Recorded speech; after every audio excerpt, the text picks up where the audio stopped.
Isang magandang araw sa inyo, Miss Sunako, at sa lahat ng inyong masusugid at tapat na mga tagapakinig. Sana po ay nasa mabuti kayong kalagayan habang binabasa ninyo ang liham kong ito. Ako po si Amanda. 40 taong gulang na sa ngayon. Ipinanganak at lumaki ako sa Zapote, Bacoor, Cavite. Isang lugar na kahit na maraming alaala ng hirap, ay lagi ko pa ring binabalikan sa isipan ko. Sa kasalukuyan po ay dito na ako naninirahan sa Mariveles, Bataan, kasama ang aking asawa at anak. Gusto ko pong ibahagi ang isang parte ng buhay ko na hanggang ngayon ay hindi ko nakakalimutan.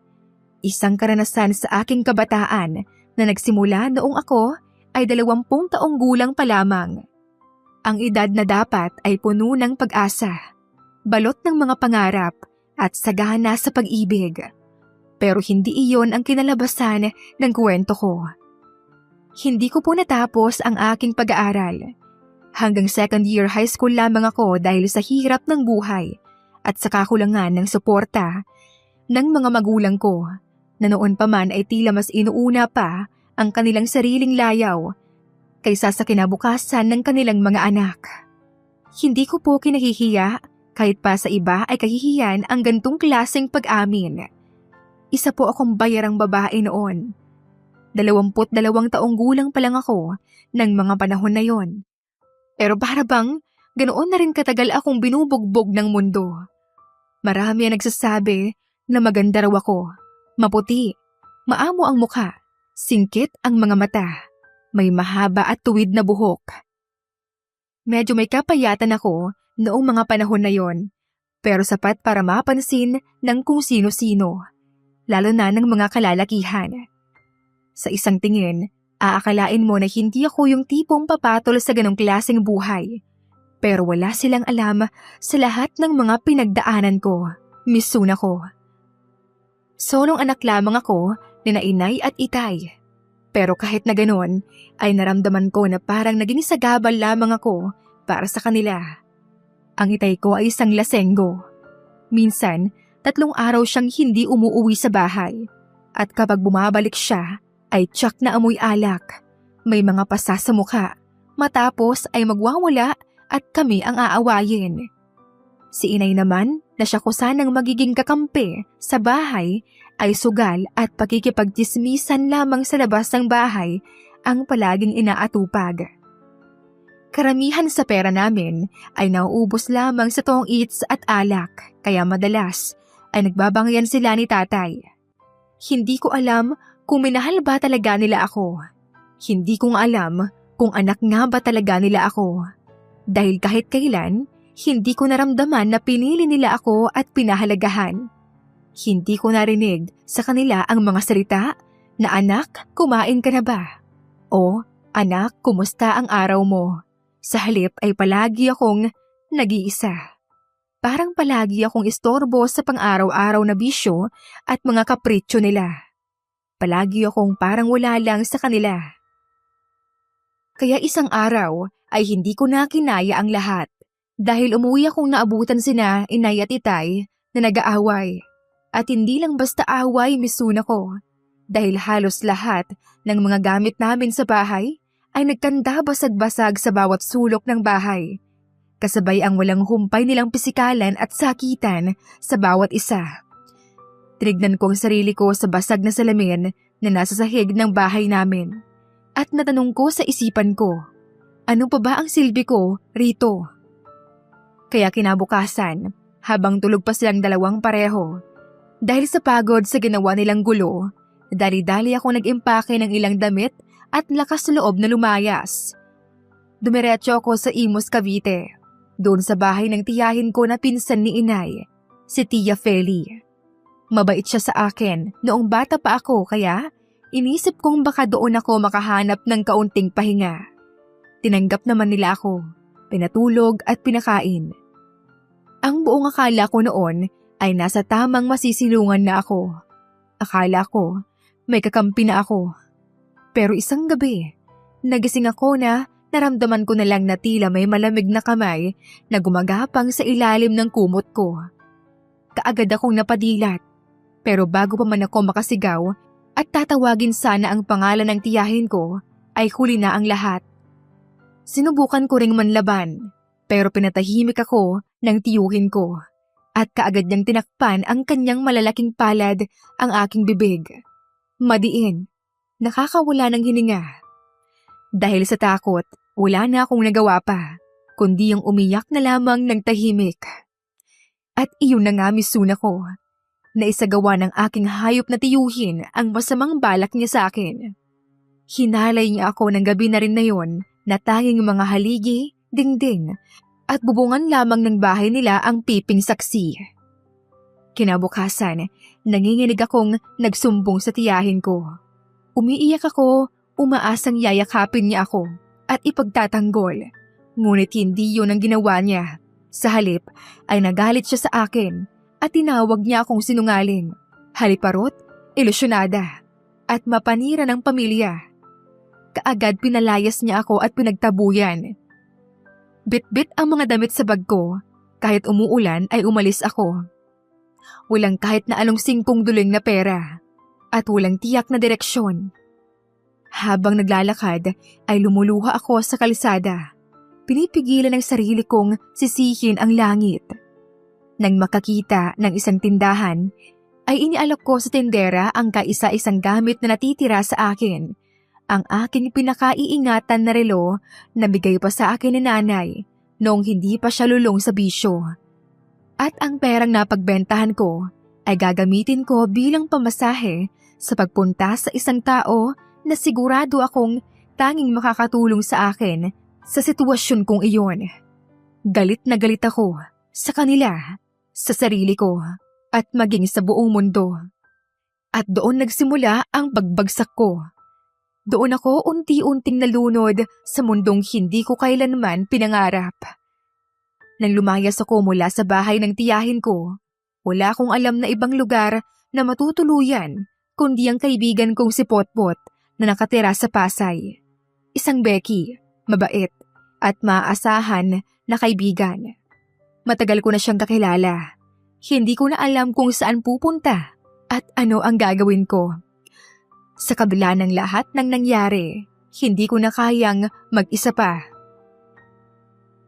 Pasok ka muna sa munting lungga ko, Amanda, at dito ka muna sa bahay.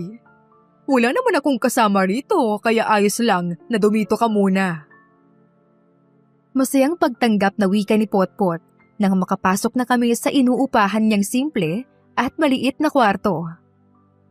Salamat, Potpot. Pasensya ka na ha. Wala na kasi akong ibang matatakbuhan. Pagpapasalamat ko sa kanya, ngunit malungkot ang aking boses. Simula nga noon ay doon na ako nakitira sa kanya at ginawa ko ang lahat para naman hindi nakakahiya sa kaibigan ko.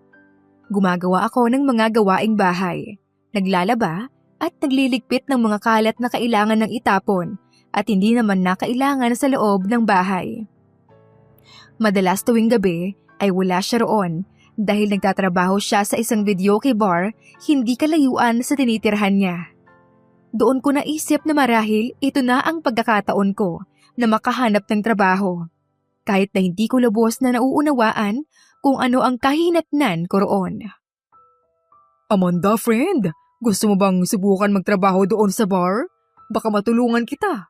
May trabaho akong available na i-offer sa'yo. Isang hapon ay tanong niya sa akin.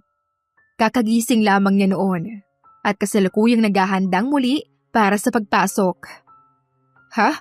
Bar? Anong klaseng trabaho? Gulat at nagtatakang tanong ko. Waitress lang. Wala naman masyadong ginagawa. Basta magsiserve ka lang ng mga order ng customers. Ganun lang. Sagot ni Potpot na may ngiti sa mukha. Huwag ka mag-alala. Naroon naman ako. Siyempre, aalalayan kita palagi. Dagdag pa niya nang makita na tila nag-aalangan ako sa aking isasagot. Dahil sa sinabi niyang iyon, napaisip ako. Wala na akong iba pang pagpipilian. Oportunidad na ang lumalapit sa akin. Aarte pa ba naman ako? Bagamat wala akong ideya kung anong klaseng trabaho iyon, pero alam kong makakatulong iyon sa akin para muling makapagsimula. Nahihiya na akong makituloy ng libre at maging pabigat kay Potpot kaya tinanggap ko ang alok niyang trabaho. Unang gabi ng trabaho ko noon sa bar, hindi ko inisip na magbabago ang lahat. Wala akong kamalay-malay at hindi ako handa sa mga mangyayari. Subalit dahil sa tulong at pag-aalalay ng kaibigan ko na si Potpot, ay unti-unti kong natutunan at nakasanayan ang lahat. See? Sabi ko naman sa'yo sa simula lang mahirap. Kumusta ka naman dito? Nag-e-enjoy ka naman ba sa trabaho mo? Tanong niya sa akin nang minsang magkasabay kami sa kusina ng bar. Ayos naman ako rito. Maraming salamat sa pagpasok mo sa akin dito Kung hindi dahil sa'yo, siguro hanggang ngayon, nangangapa pa rin ako sa dilim. Sagot ko naman sa kanya habang nakangiti. Sus, wala yun, ano ka ba? Ano pa't naging magkaibigan tayo? Ay, ang bilis ng araw no? Bukas ng gabi, makukuha mo na yung unang sweldo mo. Oo nga pala, kung iniisip mo ang mga gastusin sa bahay, wag na muna Amanda. Gamitin mo na muna yon sa sarili mo. Huwag ka mag-alala, ayos lang sa akin. Nakangiting tura ng kaibigan ko at nakipagbeso-beso pa sa akin. Misun ako sa piling ng aking kaibigan at sa tulong niya, doon ko nasabi na mayroon pa rin palang tao talaga na gagamitin ang Diyos para tulungan tayong makabangon at muling mahanap ang ating mga sarili. Kaya naman, nagpatuloy ako sa masayang pagtatrabaho sa videoke bar na yon. Matapos ang 2 taon na pagtatrabaho ko doon, misun ako. Nang mga panahon na yon, ay 22 taong gulang na ako. At aaminin ko, hindi lang pagwe-waitress ang naging trabaho ko doon. Dahil nasadlak ako sa mas masahol pang gawain higit doon. Tama ang naisip nyo. Naging isa akong GRO, naging bayaran. Sumama sa kung sino-sinong lalaki. At sa totoo lang, naging maganda ang takbo ng buhay ko at nakalipat kami ni Potpot sa mas maayos, desente at malaking apartment.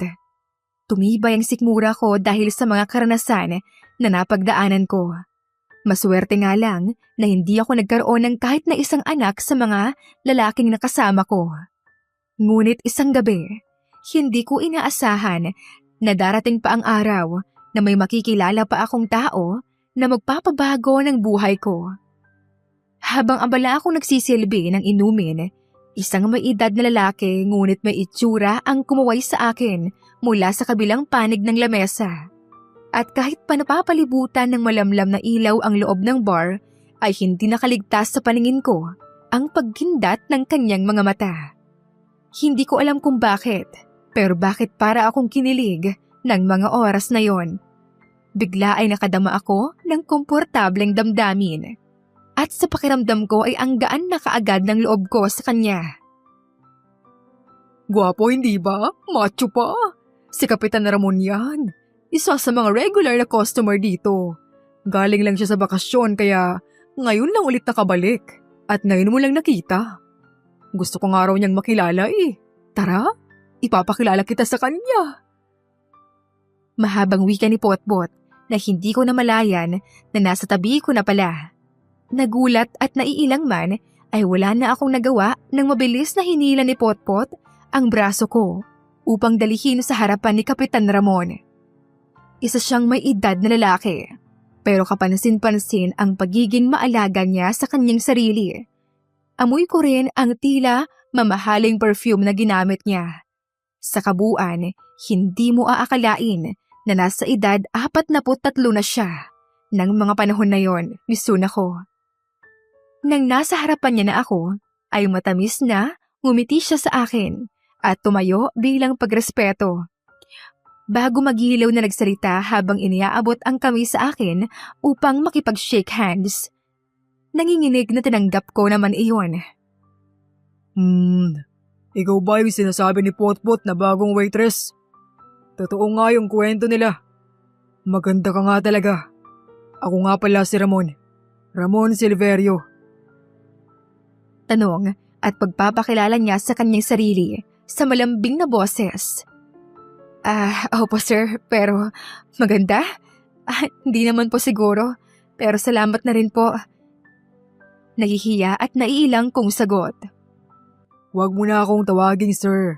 Masyadong formal eh. Wala naman tayo sa opisina. Ramon na lang para mas komportable tayo pareho. Muli ay nakangiting tugon naman niya. O paano Amanda friend? Maiwan na muna kita rito ha? Ikaw nang bahala dyan kay Kapitan Ramon. Kap, dito muna ako. Marami pa akong aasikasuing customer. Bigla ay pagpapaalam ni Potpot na kaagad ko namang ikinaalarma. Mabilis akong napabaling sa kanya. Ngunit napansin naman agad ni Kapitan Ramon ang kinilos kong yon.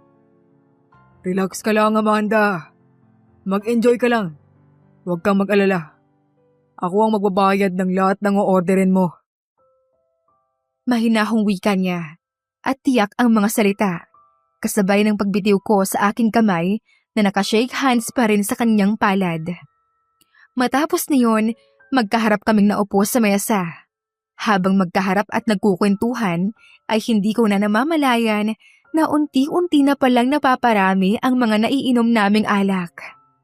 Well, Misuna ko, oo nga pala. Nakalimutan kong sabihin sa inyo, dahil sanay na rin naman na ako sa sirkulo ng lansangan kaya natutunan ko na rin ang uminom ng alak simula pa noon. Sa pag-uusap namin na yon ay nalaman ko na isa pala siyang kapitan sa isang barangay sa Pasay. Pero pasensya na po kayo dahil sinadya kong itago ang tunay niyang pangalan bilang respeto na rin sa kanyang pagkatao at reputasyon. Nalaman ko rin na mayroon siyang asawa na malakas ang impluwensya sa politika. Kaya naman, hiniling niya sa akin na kung maaari ay huwag kong ipagsasabi kahit kanino ang pag-uusap at pagkikita naming iyon. Naunawaan ko naman ang ibig niyang sabihin. Kaya naman, pumayag ako sa minungkahi niyang iyon. Lumipas pa ang ilang oras ay mas naparami pang lalo ang aking nainom. At hindi ko na rin namalayan na naikakwento ko na pala sa kanya ang lahat-lahat ng tungkol sa buhay ko. Oo, Misuna ko. Lahat-lahat. Maging ang masamang naging karanasan ko sa aking demonyong tiyuhin. At matapos noon ay hindi ko na alam ang mga sumunod na nangyari. Ilang oras pa ang lumipas ay naramdaman ko na lamang na tila may mga kamay na dahan-dahang humahawak sa akin. Gusto kong itulak ang nagmamay-ari ng mga kamay na yon, pero biglang pinanawan na ako ng lakas. Languna ako sa nainom kong alak. Maya-maya naramdaman ko na ang mga labi niya. Bawat halik ay tila may kasamang pangako na hindi niya bibitawan ang puso ko na matagal nang nawasak. Tumigil siyang sandali nang maramdaman niya na umiiyak ako. Dahil sa isang iglap ay muling nanumbalik sa aking alaala ang ginawa sa akin ng tiyuhin ko noon.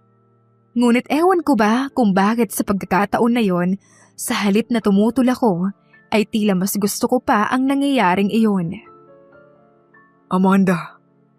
Mahinang bulong ni Ramon, ngunit kinabig ko siyang muli at ako na ang humalik sa kanya. Sa pamamagitan ng halik na yon, ipinadama ko na tinatanggap ko siya. Na pinagkakaloob ko na ang sarili ko sa kanya. Hindi bilang babae sa bar, kundi bilang babae na umaasang sa wakas ay may makakapitan na ako at may masasandalan. Bumalik ang mga alaala ng tiyuhin kong hayop habang hawak niya ang balat ko na minsan nang nilapastanganan. Ngunit sa pagkakataong iyon ay kakaiba ang aking nararamdaman.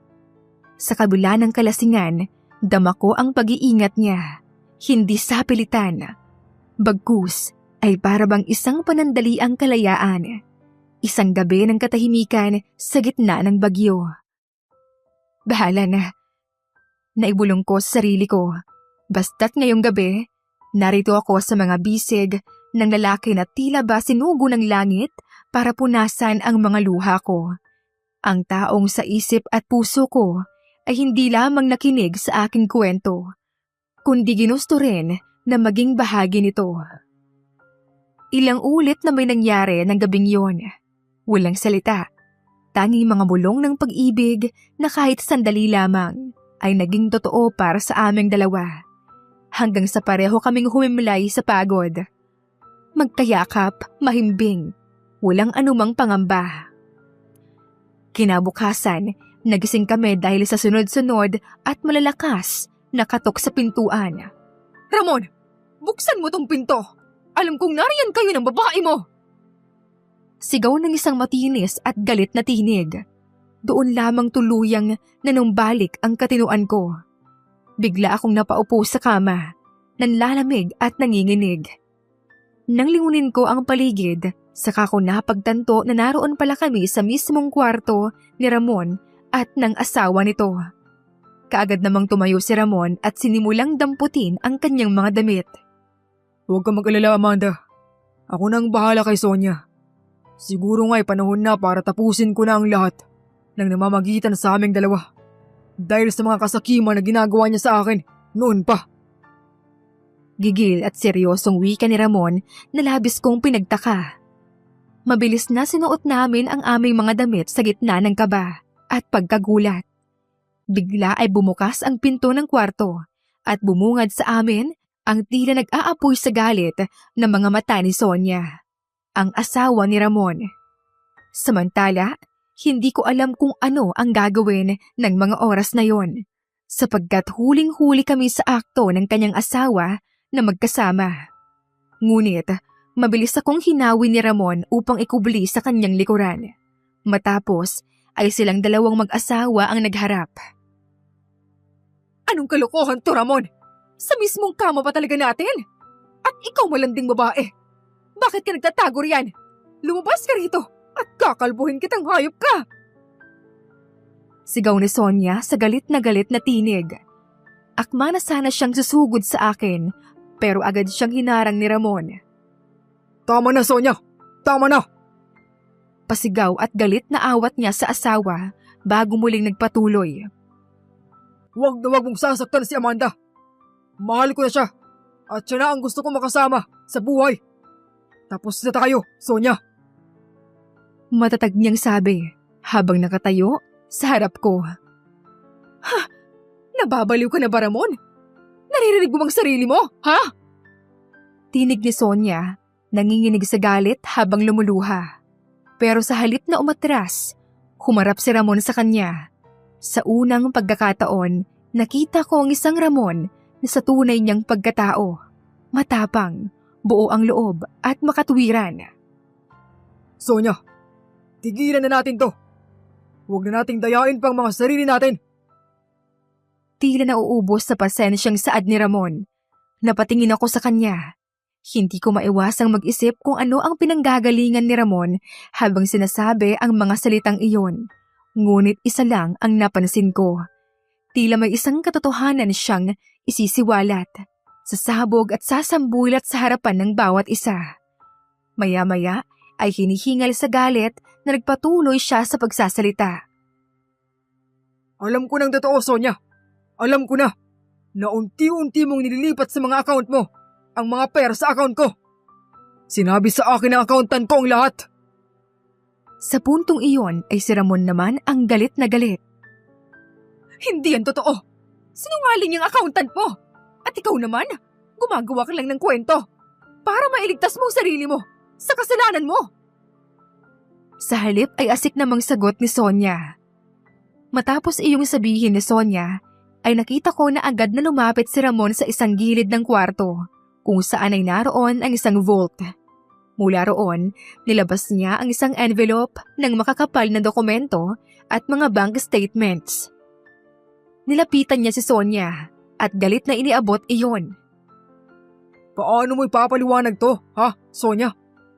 Siguro naman, kilala mo ang mga pirma na nakalagtas sa mga dokumentong yan. Pangiinsultong bulalas ni Ramon. Kitang-kita ko kung paanong unti-unting nabura ang galit sa mukha ni Sonia habang pinagmamasdan ang mga papeles. Napaluhod siya sa gilid ng kama habang hawak ang mga dokumento. Hindi siya nakapagsalita. Habang nangangatog ang kanyang mga kamay, muli kong narinig na nagsalita si Ramon. Ilang taon na tayo nagsama, Sonia. Ilang taon ako naghintay na maging totoo ka. Pero ngayon ko lang nakita kung sino ka talaga. At ngayon na mas nakilala kita, hindi ko nahahayaan pang maubos ang natitirang panahon ko sa piling ng tao. Hindi ako minahal. Kaya pala hindi mo ako ninais bigyan ng anak. Dahil hindi naman talaga isang buong pamilya ang kailangan mo sa akin, kundi pera at kayamanan ko lang. Tinig ni Ramon, puno ng bigat at hinanakit. Ramon, please, mag-usap tayo. Ayusin natin to. Halos pabulong na sabi ni Sonia at nagmamakaawa. Tapos na tayo, Sonia. At hindi ko na rin kailangan hingiin ang permiso mo. Hindi mo na ako mapipigilan pa. Dahil bukas na bukas rin, mag-file na ako ng annulment natin. At kahit ayaw mo, hindi na ako babalik pa bilang asawa mo. Pigil ang galit na sigaw ni Ramon. Misuna ko, tanging tibok ng puso ko lamang dahil sa kaba ang naririnig ko ng mga oras na yon. Hindi ko man sinasadyang marinig ang lahat, ngunit pagkakataon na mismo ang gumawa ng paraan para malaman ko ang mga yon. Habang si Sonia naman ay hindi makakibo. Tila mawawala na sa kanyang sarili at hindi alam ang kasunod na sasabihin. Nakasalampak na lamang siya sa sahig at dahil sa awa ko sa kanya ay inalalayan ko siyang makatayo pero pagalit lamang niyang hinawi ang kamay ko at pinagsabihan na mga agaw at malanding babae. Hindi ko na lamang iyon pinansin dahil mabilis siyang tumayo at padabog na iniwanan kaming dalawa ni Ramon sa loob ng silid. Dahil sa mga narinig ko, unti-unti ring nalantad sa akin ang isang mundo na matagal nang nakatago sa likod ng tahimik at maginoong imahe ni Ramon. Ang lalaking buong akala ko ay isang simpleng kapitan ng barangay lamang ay isa palang tao na may malawak na impluwensya, hindi lang sa politika, kundi pati na rin sa negosyo. Kaagad na nagbitiw si Ramon bilang kapitan ng barangay sa Pasay. Dumaan sa tamang proseso, formal na nagpaalam at naglatag ng mga dokumentasyon. Sa kabila ng kanyang pag-alis, hindi siya umalis nang walang iniwan. Nagbigay siya ng malaking pondo mula sa kanyang sariling pera. Isang huling regalong tapat para sa lugar na minsang pinaglingkuran niya ng buong puso. Hindi ako nagsalita habang sinusulat niya ang resignation letter niya sa kanyang study table. Sa bawat tiklop ng papel na iyon, alam ko na tinatapos niya na ang isang bahagi ng buhay niya na puno ng pasensya, sakripisyo at pananahimik. Hindi naging madali ang desisyon na lisanin ang lahat. Pero higit pa sa lahat, nang iniwan namin sa Pasay. Ngunit ang mas mahalaga ay ang bagong simula. Matapos na may sa katuparan ang proseso ng kanyang lubusang pagbibitiw, ay nagpakalayo-layo na kami. At dito na sa Mariveles, Bataan, naninirahan. Isang lugar na payapa, malayo sa alingas-ngas ng syudad. At higit sa lahat, malayo rin kay Sonia. Speaking of Sonia, misuna ko. Matapos mabisto ni Ramon ang baho na ginagawa niya rito, ay hindi na ito kailanman nagpakita pa. Hanggang sa isang araw, ay nalaman na lamang ni Ramon na wala na ang mga gamit nito sa bahay at nag-iwan ng sulat na tuluyan na itong umalis, ngunit hindi sinabi kung saan ito tutungo. At sa bandang dulo ng sulat, sinabi nito, nalilitaw na lamang siya sa korte kung kailan siya kakailanganin ni Ramon para makapagpartisipa sa mga dokumento ng annulment. Makalipas ang 7 taon, ay naaprobahan na rin sa wakas ang annulment ni Ramon at Sonia. Wala nang pagtutol, wala nang anumang gusot. Sa huli, natanggap na rin ni Sonia ang katotohanan na hinding-hindi na siya kailanman babalikan pa ni Ramon. Makalipas ang 1 taon, pumanaw rin si Sonia dahil sa komplikasyon ng pneumonia. Tahimik din ang kanyang pagpanaw. Isang paalala na kahit ang mga pinakamaingay at pinakamatitigas na puso ay pinapatahimik din ng panahon. At matapos ang 2 taon, ay kami naman ni Ramon ang nagpakasal. Ngayon habang nakaupo ako rito sa veranda ng aming simpleng tahanan, pinapanood ko ang aming anak na si Randel na masayang tumatakbo sa tabing dagat habang sinusundan ng aking asawang si Ramon, napapangiti ako. Simpleng buhay lamang ang meron kami ngayon. Walang marangyang gamit, walang engrandeng titulo, pero puno ng paggalang, pagmamahal at kapayapaan. Hindi lang ng isip, kundi maging pati na rin ng puso. Maraming mga taon pa ang lumipas mula nang tuluyang magsimula ang bagong yugto ng buhay namin ni Ramon. Tahimik, payapa at puno ng pagmamahal. Ang aming anak naman na si Randel ay lumaki sa tahanan na may respeto at kabutihan. Si Ramon, bagamat wala na sa politika, ay naging abala na lamang sa aming negosyo at mas naging masaya bilang ama at asawa. Sa bawat araw na lumilipas, natutunan naming patawarin ang nakaraan at yakapin ang kasalukuyan. Wala ng lungkot, wala ng takot. Ang mga alaala ay nananatili, ngunit hindi na kami binabalikan ng sakit. Sa wakas, nahanap din namin ang tahanan na hindi kailanman itinayo sa kasinungalingan, kundi sa katotohanan ng tunay na pag-ibig. Hanggang dito na lamang po ang liham kong ito, Misuna ko. Sana ay nagustuhan ninyo at nakapulutan ng aral ang aking mga naibahaging karanasan.